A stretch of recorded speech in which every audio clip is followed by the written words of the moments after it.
Your relationship with money matters. I'm Michelle Perkins, and this is the Money and You podcast, where I will be breaking down your relationship with money, offering tough love money tips, and a money dating plan that will focus on lifting the barriers to success to help pave the way for better money practices and increased wealth.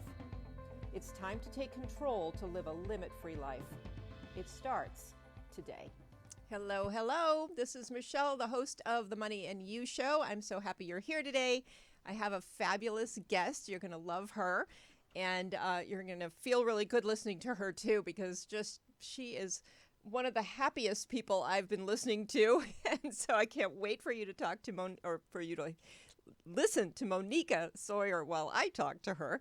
And we're going to start in just a moment. I'm going to tell you more about her and bring her on. We're going to be talking today about something that is extremely interesting to a lot of people, and that is real estate investing. And while that is an enormous topic, and you can certainly learn more listening to Moneeka's podcast, which we'll discuss in a bit, we are going to talk about some really interesting aspects of real estate investing and some other things about having a blissful life. And the real estate investing is really part of the path to that. And so Moneeka is going to talk about that some more in just a minute. And so, why real estate? A lot of people are fascinated by real estate. They love real estate. And if you're not yet a real estate investor, but have kind of been thinking about it, and you're going back and forth on what should I do with my money? Should I invest in stock? Should I invest in real estate? Real estate has a lot of really attractive advantages. You can be more in control. You can leverage other people's money. There are tax advantages. The government sort of favors it. You have a tangible asset. You can kind of wrap your head around it. It's sort of easy to analyze. You're not looking at a ticker tape, so that volatility that is in the market is not felt as dramatically in real estate. So these are a few of the reasons why real estate might be really aligned with who you are and your personality and your lifestyle. So we'll get you thinking about that, and by the end of the show, you are going to learn so much that you will absolutely either feel that you can start in real estate investing, or at least you'll know where to go to learn more. So without further ado, I'd like to bring Moneeka Sawyer in. Moneeka Sawyer is the blissful millionaire. She reached her financial freedom by turning $10,000 to over $5 million, working only 5 to 10 hours per month with very little stress. She's now on a mission to help as many women as she can to do the same. Moneeka is a TEDx speaker and hosts the top-rated podcast and radio show Real Estate Investing for Women. She's interviewed prestigious guests such as Leeza Gibbons, Dr. Joe Vitale, and Hal Elrod, and has been interviewed on dozens of podcasts, including Entrepreneurs on Fire with John Lee Dumas, Hal Elrod's Achieve Your Goals, and the Best Real Estate Advice Ever show with Joe Fairless. Moneeka's experience and bliss-filled laugh have also been featured on stages with Suzanne Sommers, Martha Stewart, Ice T Coco at places like the Nasdaq Marketplace, Harvard, Carnegie Hall, and on TV on NBC, CBS, ABC, and Fox, reaching over 150 million people. I am so honored to have you here, Moneeka. Thank you for coming on. Hi there, Michelle. It's such an honor to be here. Thank you for having me. And I love that we're both wearing purple. I know. And that's so funny. I intentionally didn't wear pink because somewhere, maybe it's on your podcast, I saw pink and I thought, we're not going to be both in pink. So here we are. So we must be purple. Somehow, aligned energetically here. So I love it too. Purple's a good color. So Moneeka, do you want to just start by talking a little about your company and why you started it? I loved your TED Talk, by the way. Everyone should go and listen to your TED Talk. It was great. And but if you can jump in and just talk a little about how you got into this in the first place. Yeah. So let me tell you a little bit about my real estate story, and that'll give you some perspective on kind of how I got to where I am today. Basically, my real estate story started when I was 3 years old. My parents came to this country as newlyweds. They had arranged marriages. If you've listened to my TED Talk, you know all about that. So they barely knew each other. They came to this country with $200 in their pocket and a dream. as many immigrants do, to create a better life for their family. And they had heard that the golden ticket to wealth in the United States was real estate. So when I was born, I'm their first child. When I was born, with their hearts filled with joy and hope and excitement, they started saving all of their nickels and dimes so that they could buy their first rental property. They had already bought their primary residence, but they wanted to buy rental property so that they could create a life for me that they wanted to give me, right? That they thought I deserved. So fast forward 15 years, they'd stayed really focused on this real estate business, and they were able to pay for my college education through real estate. They were able to do the same for both of my sisters. They paid for our weddings. So my whole life, I watched what real estate could do. However, I also watched how much stress it caused my dad. All the times that he would be so tired. You could see the bags under his eyes because he was so stressed about the mortgages that weren't getting paid because tenants weren't paying. I could hear the phone calls at 2:00 in the morning to fix a toilet, right? There was all this stress. And one of the things that I knew is that if something was going to be in my life long term, I didn't want it to be stressful. Mm-hmm. And what I had seen is that real estate was a long game, right? It's not a get rich quick thing. It's a get rich slow thing. And it's a get rich slow thing that most of the rich use. So it's there. It's always in your life.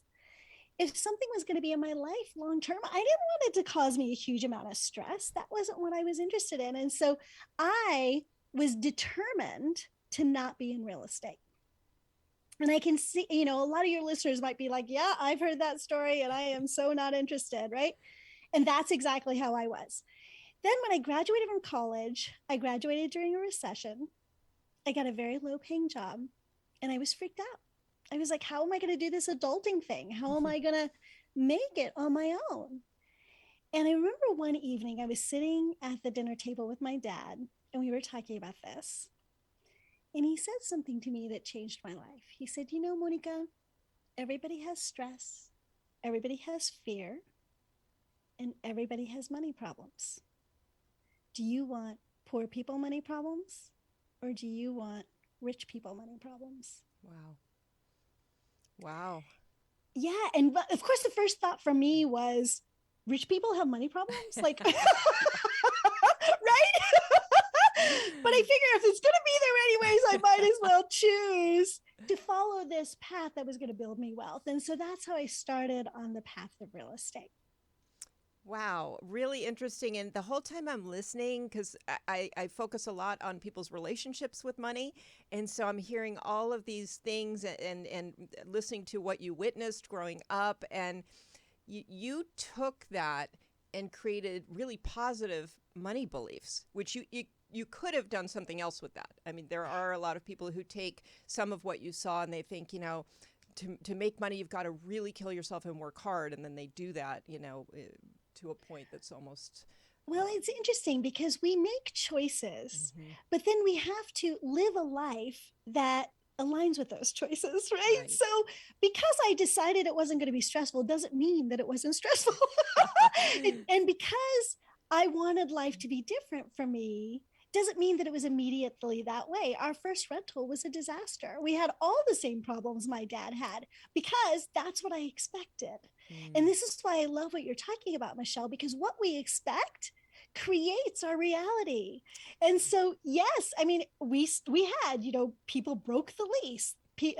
We had one renter who had a dog in the house that peed all over the carpet and I couldn't get it out, and they wouldn't pay rent. And I would get the phone calls at 2:00 in the morning because that had been my experience of what this looked like. Even though in my mind, I wanted something different, I didn't know how to create that.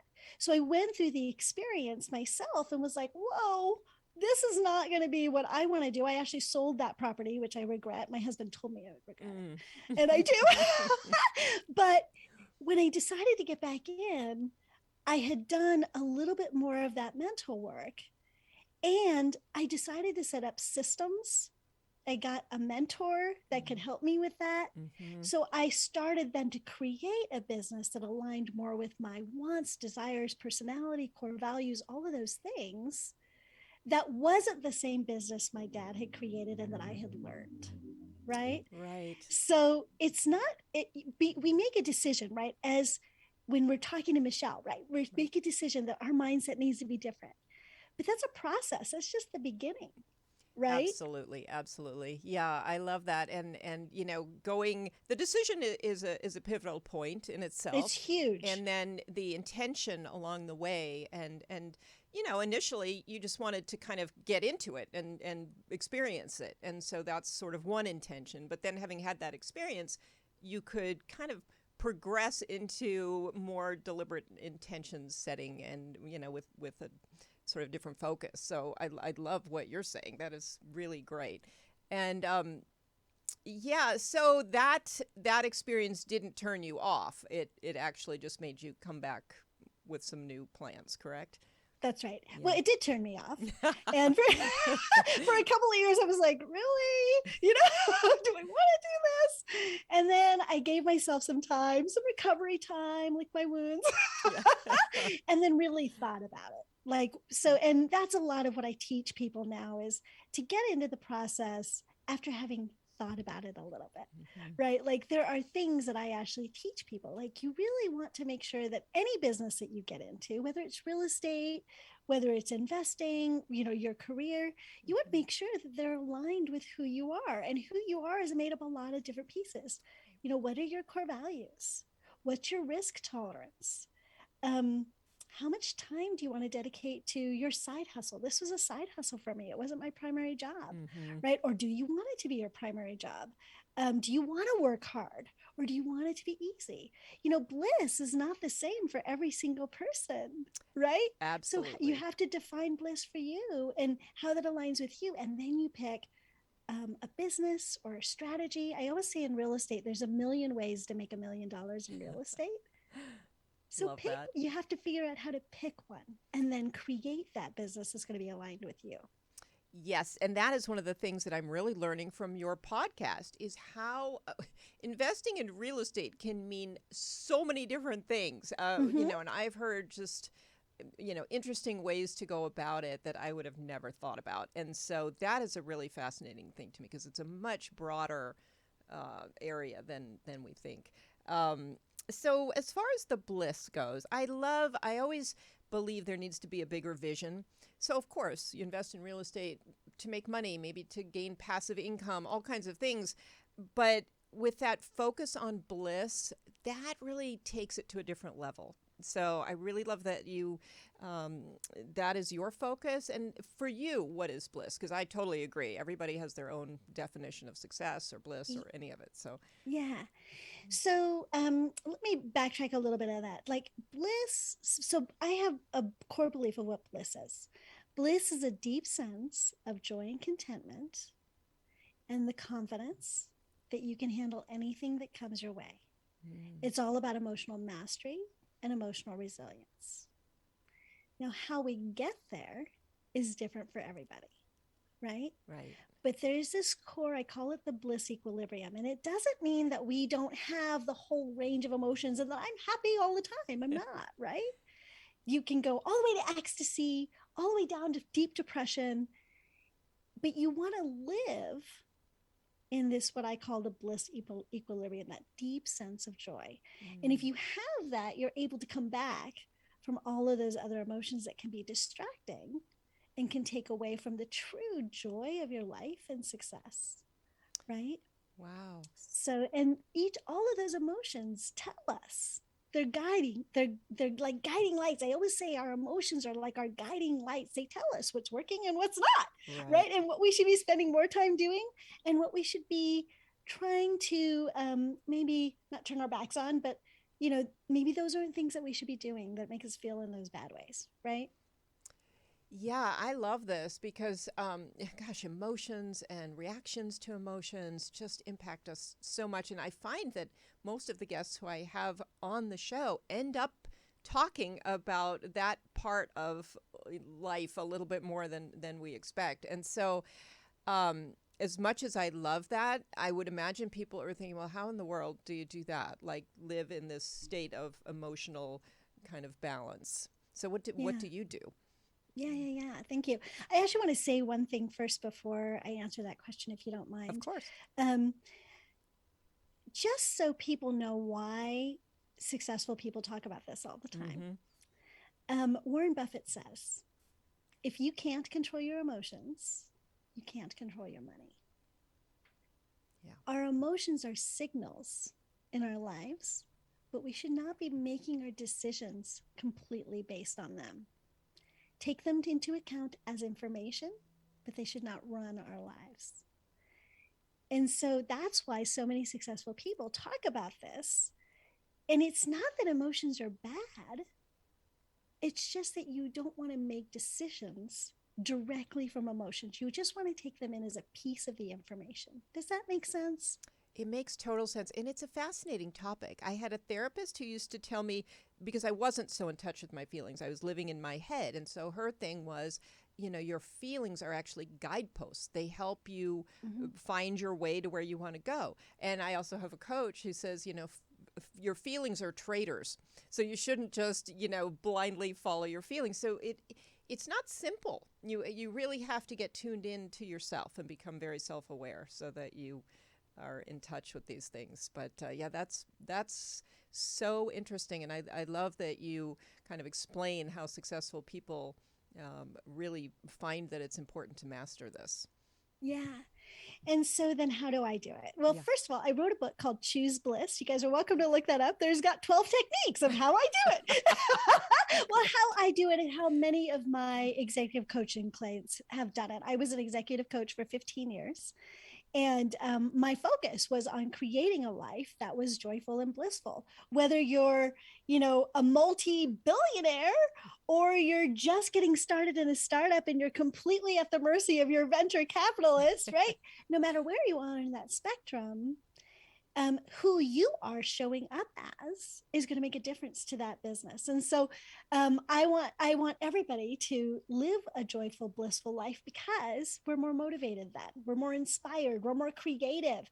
We have better relationships. We communicate better. There's so much more that we're capable of if we come from this place of bliss. And so that's what I did as an executive coach, was teach people from this place of choose bliss first, and then build your whole life around that. And so I wrote my book, Choose Bliss. So that gives all the techniques that worked for my clients and for me. Of course, there are many more, but those are the ones that were consistent. But, the very first step to this, I just mentioned, right? It's a choice. So every single time, I have trouble using my own techniques. I don't stay on track. Every once in a while, I have to read my own book, right? And I wrote it.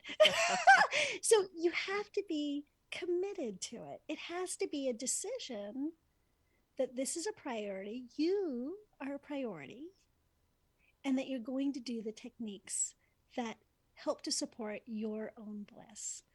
And there are times where I'm feeling really, really bad, or things feel like they're falling apart. We had many of them in 2020.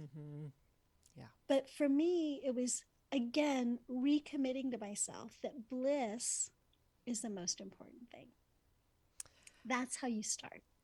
Yeah, that's so beautiful. And your bliss shows. So I don't think anybody's in doubt that you're living in this particular truth, because you just exude it.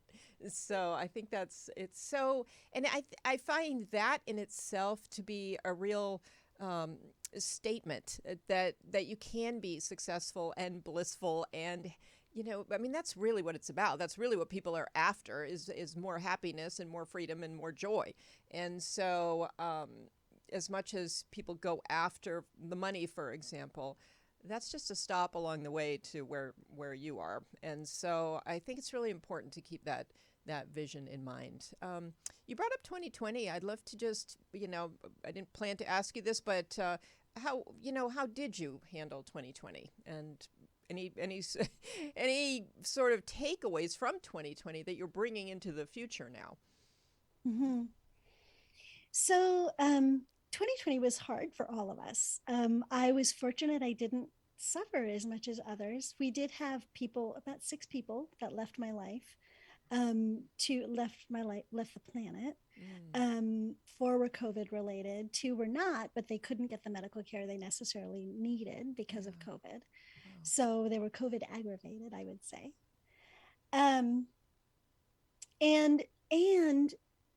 Because I'm such a social person, so there was that piece. I'm very not dependent, but I very much appreciate the people that hold space for me when I'm going through trouble. And I didn't necessarily have access to that. I'm also a very energetic person. Michelle, we've met, right? So you know that and a lot of us aren't really in tune to that, but I'm very in tune to this feeling of being with somebody and feeling their energy is very different than just being on Zoom. Now, Zoom fortunately makes a lot more available to us because at least we can see each other and we can, we can relate on a way that's better than just on the phone. But it did leave me feeling very cold and alone a lot of the time. And so I went through my own transformation. I will say there were a lot of relationships that fell out of my life. And that was also very, very hard. So I went through a lot of transformation. And a lot of it had to do, surprisingly, with I had committed so deeply to my mission that I had lost track of what bliss in my business looked like for me. Interesting. Okay. So, and I'm just saying this because I want people to understand that we all fall off the horse and we all need checks and balances. And I was a little bit surprised because I feel like every year I do a checkup, but I did find that my mission and my message pretty much always won. And so what had happened is I remember 4 years ago, I had been home 3 weekends in the entire year. So I was away from my husband. I was away from the people that really supported me and filled me up most of the time. The next year I was like, oh my gosh, I can't do this again. I went up to 6 weekends. The weekend before COVID, 2019, I was home for 12 weekends. During COVID, I was home for every single weekend. Wow. And one of the things that I realized is that I had turned my back on filling myself up in favor of getting the message out there. Now, when you're starting a business, there is a reality of business. Right. You do have to put in a lot of time. Yes. Business doesn't just happen. Success doesn't just happen. So yes, I was fully committed. And yes, starting a business, it's important and you have to do that. Right? You do make sacrifices. Every single thing that we do has consequences. Right. You want to start a business and you have a big message, it's going to require sacrifice. Right. What I didn't realize is that the sacrifices were actually making me unhappy. And so once I realized that, I could kind of reform what I wanted the business to look like. And I'll tell you a really interesting story, if you don't mind. No, of course. So one of the things that I decided is that if I travel, it needs to be with David, my husband. If I don't travel, I'm happy to travel once a month. I'm happy to travel without him. But if it's any more than that, it has to be with him. Either he can come with me to whatever the event is, and he's not usually interested because we're in completely different industries, or it's for travel for fun. I'm seeing my parents, or we're going on vacation, whatever, right? That's okay. But I can't be away from him that much. And so when I finally landed my TEDx, now I had been trying to land this for 2 years, so 2019. It was this, for any of you who know anything about TEDx, it's this big deal, right? You apply or you get nominated. I applied to 150 different TEDx's, and I finally, in the beginning of 2021, got accepted for a TEDx. And I was like, oh, so excited. And one of the things they asked was, do you want to do it live or do you want to do it virtual? Now, when they offered me the thing, the live did not necessarily mean there would be a live audience. We didn't know how things were going to go with COVID. But there would at least be all the speakers. I would be standing on the red dot, with TEDx people. The prestigious thing is being on the red dot. That's what we talk about. So I would get to be on the red dot at least. I would be with all these amazing speakers, and there would be this energy that happens when you're on stage and it's a speaker, and there'd be all that stuff. Or did I want to do it virtually? Well, it was in Pennsylvania. And so this is one of those moments where I had to examine, did I want to travel or did I want to stay home? And like, I had made a decision, right? Right. And this was a tough one.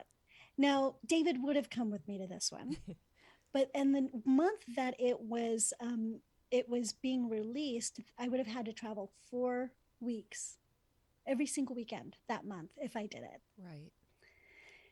So I stuck to my values and I opted to do it virtually.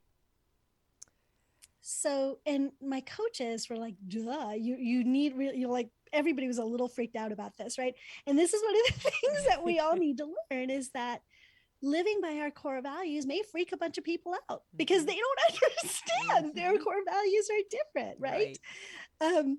And so everybody said it was a big mistake. Well, really interestingly, what happened is I did the video and then they released it virtually. And normally what happens with TEDx is they put it up on YouTube. They see if it trends, if it gets interest, if people like it, and if it's aligned with them. And then if it qualifies, then they will start to highlight it on TED.com, their corporate page. Okay.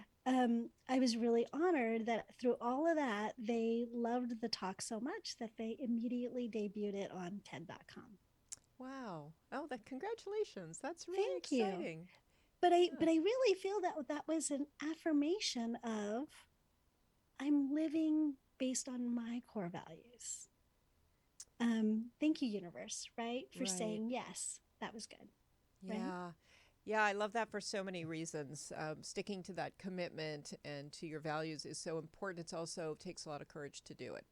Because not only are you not sure, but everybody else is telling you that, terrible idea. Yeah. So people love to tell you that you're making mistakes.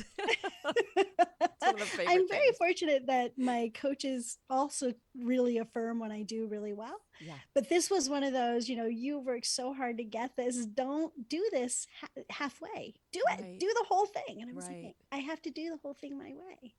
Yeah, I think it's really important, and I know you speak to women in particular, and I think it's important for women to hear that too, because oftentimes women, I mean, I'm generalizing obviously, but they do tend to lean into making other people comfortable and happy and doing what they feel is going to, and there's a level of insecurity that you obviously maybe had it, maybe you didn't. It didn't stop you, and so. I did have it. Okay. And I think that you're right. We like to please people. But we also sometimes don't trust our own knowing. That's right. Right. And this was me just kind of, I had to trust my own knowing. I was too exhausted to not do it. Right.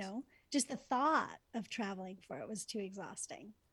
Yeah. And it was very smart. It was also somewhat fortuitous that 2020 happened for that, only for that reason maybe, but because a lot of times we do these things until we crash and burn, and this was a pause and an opportunity to reflect and see.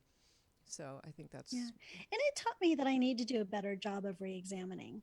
I do this thing in December where I take time off for the whole month, and that's my time. I've been doing this since I started my career right out of college. That's my time to reevaluate what's working and what's not working. What's my commitment and to what? And I hadn't been doing a good job of it. And so it was good for me to see that. And now I'll pay more attention. The system wasn't working, so I need to reinvent that system. Yeah. Another great tip is to take that time to stop and my mentors and the people, again, successful people,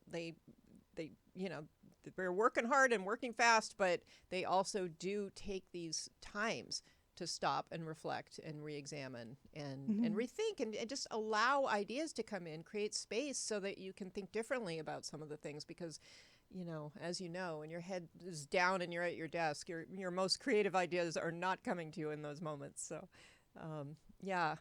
Okay, I promised real estate. So as much as I could talk on this topic forever, why don't we talk a little about real estate? And because you are so knowledgeable, I'll just leave it to you to kind of inform people if you haven't, been taught real estate investing and you are interested in it. What's next? Okay. Well, first of all, I loved what you said before my bio. All of those benefits of real estate are very real. There's a lot of people that talk about if you want to get wealthy, there's not a lot of people. There's some specific people that talk about if you want to get wealthy, don't own your primary residence. It's not an asset, right? Mm-hmm. You want to start investing, right? So there's this whole cash flow phenomenon and all of this stuff.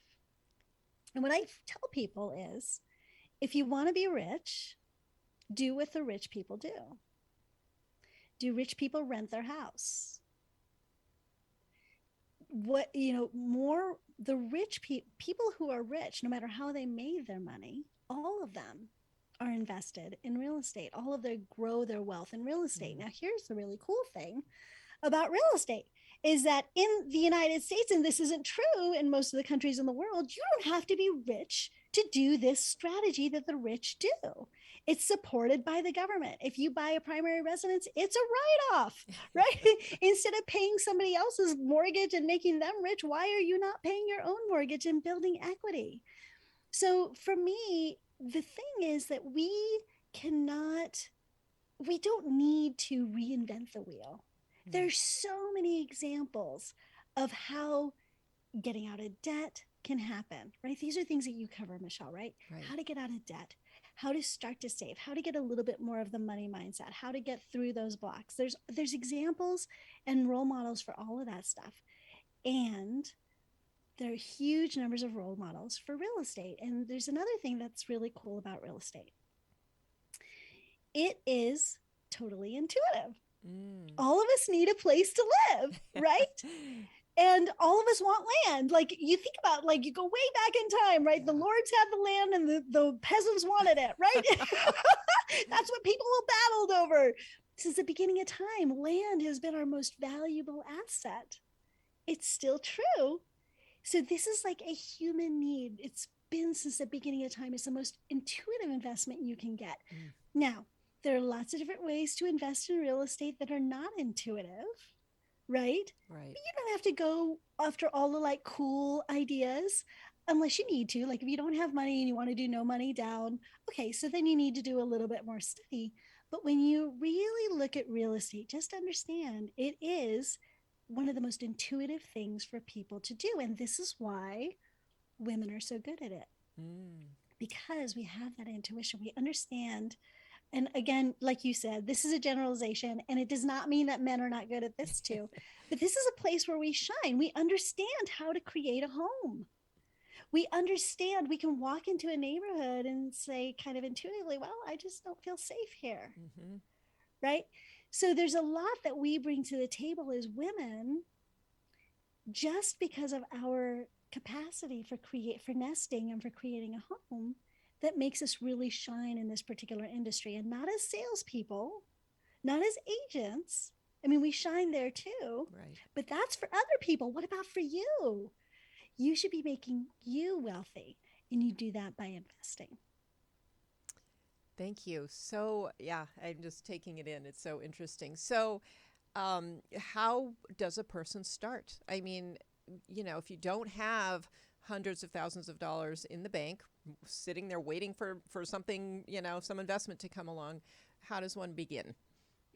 So yes, you have to save if you want to do that route. So there are many different strategies you can do. No money down. Listen to my podcast. I have many mentors that come on. You can connect with me if you go to blissfulinvestor.com. You can sign up for a time with me, and I can get you in touch with people based on sort of your goals and your circumstance. What might work? Maybe it's no money down, or private money, or some different things that you can do if you don't have money. However, what I always say is the single most important thing is to have your primary residence. And I know people disagree with me with that, but like I say, rich people don't rent homes. Right. Okay. And it's the easiest real estate to get into. You can get in with 3.5% down. You get a write-off, which makes your mortgage usually about the same as you would pay in rent, right? Your mortgage rates are lower. You get huge leverage. Think about this. You put 3% down. Let's say you put 3% down on a $100,000 home. Right. So you put $3,500 in. Okay. Now let's say over the next 5 years, that home goes up $10,000. How much money have you made? You've made $10,000, right? Right. But percentage wise, you've made 300% because you only put in 3.5%. Right? Real estate gives you leverage. No other investment does that. Stocks do it. You can margin for 50%. But you can get a margin call too. If those stocks drop, you get that's what killed people in 2001. Right? Is those margin calls. So there were other things too, but that was one of the big ones. In real estate, they're not going to call your property. The banks are not in the business of owning real estate. They're in the business of owning notes where they make interest. So they're not going to call your mortgage. Right. So you get the advantage of leverage. And in the stock market, margin is 50%. In real estate, it's usually 20%. We're talking about 3.5%, but usually it's 20%. Right. So you can pay, if you do a regular mortgage, you pay 20%, but you get 100% access to the benefits of the asset, whether it's rent, equity growth. When you sell it, you're the one that makes a profit, not the bank. The bank just collects its rent, or its interest rate. So I always say the very first place to start is to start paying yourself. Make sure that you're not paying rent. And then from there, actually, I have a free report on sort of what my strategy is. And again, that's at blissfulinvestor.com. And I talk about, I bought my primary residence. We bought a $200,000 place for $10,000 down. And then in about 4 years, I gained enough equity that I could take an equity line out of that house, and I purchased another house. When we moved into that other house, and I rented out this old one. And then I got another equity line. As soon as I got enough equity, I got another equity line, and I bought 2 houses. I didn't move into those. Those were just investments. But that's kind of how I grew my portfolio. For me, it took 20 years to get to my retirement number. If I had paid more attention, it probably could have happened a lot faster. But it was it was my side hustle. I kind of wasn't paying a huge amount of attention, but still, I was able to retire myself in 20 years, not paying too much attention. Right. And my real estate money kept moving in real estate. So that's how I tell people to start. Okay. And, I'm just curious when you say paying attention, because I always say that to people too. Have a money date. Pay attention to your money. But the reality is people don't know what that means. They sit down and, what am I supposed to be doing here while I'm paying attention? So when you say you could have paid more attention and maybe reached retirement earlier, what specifics are you talking about with respect to that? So I had an annual date with myself where I would check, okay, what are the values of all the properties and, all of that stuff. And I would get the equity line, and I would kind of look at the market. And frequently with that would be like, I'm not there. And then I'd go another year. Right. Yeah. Well, a lot can happen in a year. If I had paid attention at a month 3, maybe I could have gotten that equity line that would have paid the down payment for a house right now. So for instance, let's say, I waited a year, and now I had my equity had grown enough, and now I could have an equity line of $150,000, but a down payment was really only $100,000. Now I've got $50,000 that were just kind of floating. Right. So if I'd paid more attention and watched the numbers better, I probably could have invested faster and sort of more precisely. But I was kind of lazy and just kind of had this date with myself each year, Yeah. Well, I love that too, because it shows that, you can do it a couple of different ways. And if you are busy with kids or something else, then, you can still do this and pay less attention and still make it. Maybe you would make it a little faster, reach your goals a little faster if you pay more attention. But paying attention to numbers is key. with any form of business, any type of investing. And as obvious as it sounds, it's something you have to be very intentional about. And because other things come up, and so you put it off and you push it another month or two, and that costs you actually. So in any area of money, that's a big one.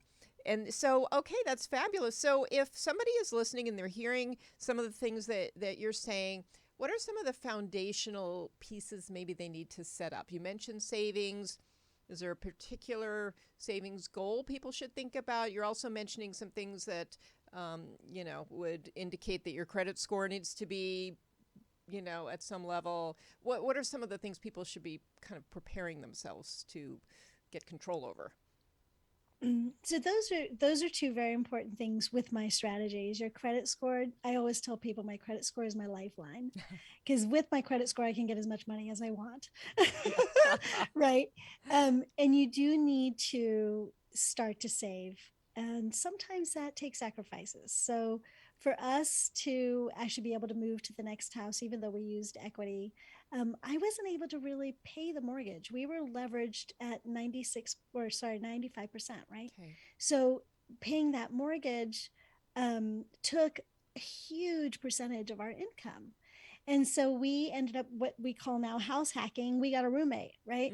So, and that helps. So building the finances to do these things do take sacrifices. So just understand that you need to do that you need to be aware of what those sacrifices are, and that you decide which places you're able to make those sacrifices. So for instance, always understand your first home is your starter home. It does not need to be your dream home.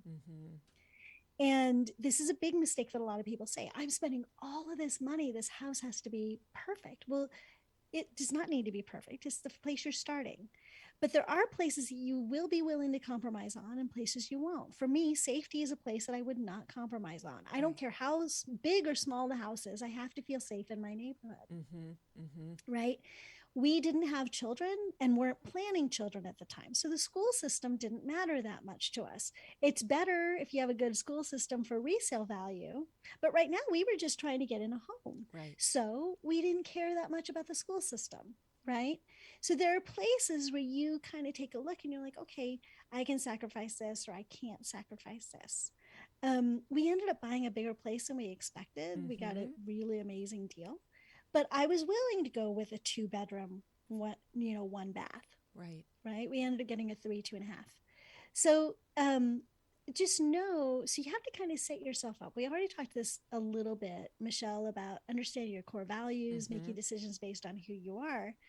But when you're looking at purchasing a house, you want to understand what you're willing to sacrifice and what you're not.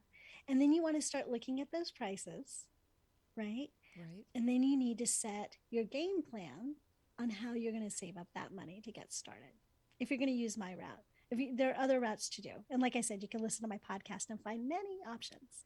Yeah, you certainly can. But one thing that I really love about what you're saying is that it is simple. It makes sense. It's a really smart way, I think, for people to get started, because you can overwhelm yourself and get pretty confused listening to every option out there. And, That's true. So I love what you're saying, because then you can start, obviously earning some money from real estate on a simple level. And then you've got more options anyway. So, yeah. And one of the things that I think probably can't get into right now, but I would really advise people to listen to you speak on your podcast, because something I thought was really fascinating was you referring to exit strategies. And I thought that was really, I just loved the way you talked about that, because it just kind of mitigates the stress, really, more than anything, it sounded like to me. So yeah. And the one thing that I will say to people about that, it's a long topic, but it is important that you understand that there are lots of ways to get out, especially when you're starting. You don't want to do a flip and have to make money on that flip, because if the market changes or anything, and it happens all the time, you're going to lose all your money. So your way to create this sense of bliss and confidence and stability is to have lots of different options on how you're Mm-hmm. going to get out of that project. And the most amazing thing about a primary residence is you live there. So Yeah. if things go bad, you just give yourself time to be right, right? And you Yeah. wait for it to go back up. You're going to be paying rent anyway. Might as well pay it to yourself, right? Yeah. So that's why I love for beginners the primary residence strategy. And I love that, again, you just went back to, okay, have these exit strategies because the ultimate goal here is the bliss factor. So that's Yes. really the North Star. And if you keep that in mind, then you do these various things that help to maintain that. So thank you so much. It would be very easy to talk to you for a few more hours, but we are here. Thank you for coming on, and please let people know how they can contact you. Anything that you want to tell them in terms of offers Yeah. and things. Thank you. So, blissfulinvestor.com, I've mentioned it a couple of times. You'll find my podcast there, which is Real Estate Investing for Women. We hope to have my TEDx up there soon. Good. So that should be up there. So blissfulinvestor.com. There's also a free download that kind of tells you my story, like where we started and how we built our strategy. And interestingly, I did buy at the top of the market just before a crash in 2001 and just before a crash in 2008. Still, we could retire in 20 years. So understand that you don't have to always be right, but you do have to give yourself time to be right. And that strategy sort of shows you the path that we took. And that only takes you to the $2 million mark. It's not the whole thing, but it's enough that you can take it and say, okay, I'm going to do this, Yeah. So that download is available. And yeah, and then also, I believe you can email me from the site. If you want to set up a time to chat, I'm happy to do a half-hour session to kind of get you moving in the right direction and hook you up with the right people that might be able to support your goals. Thank you so much. And I always wrap up the show with a tough love money tip. And so I have some ideas from what you were saying, but is there anything that you'd like to share that you think is a good money tip for people? Maybe not so easy. That's why we call it a tough love money tip, because it's something that might be not in your normal routine already. But anything you'd like to put out there?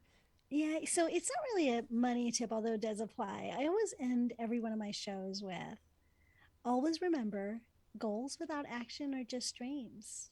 So get out there, take action, and create the life your heart most deeply desires. Oh, I love it. Thank you so much.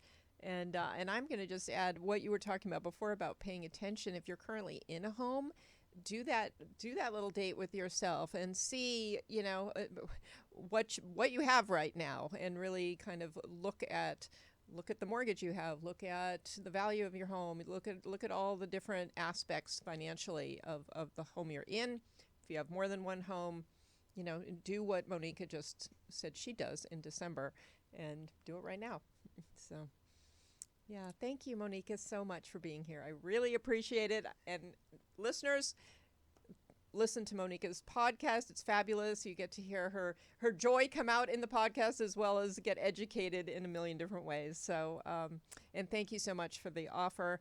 And again, it's blissfulinvestor.com. And I really appreciate it. Have a wonderful day. Thanks for having me, Michelle. Yeah, thank you.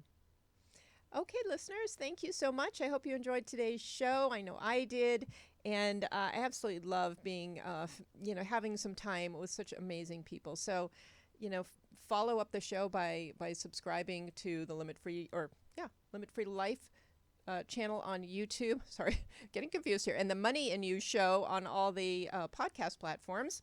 And check out the guests we have on. They're all fabulous, and you will learn so much, and you'll have fun listening. So have a great week. We'll see you again on the Money and You show next week.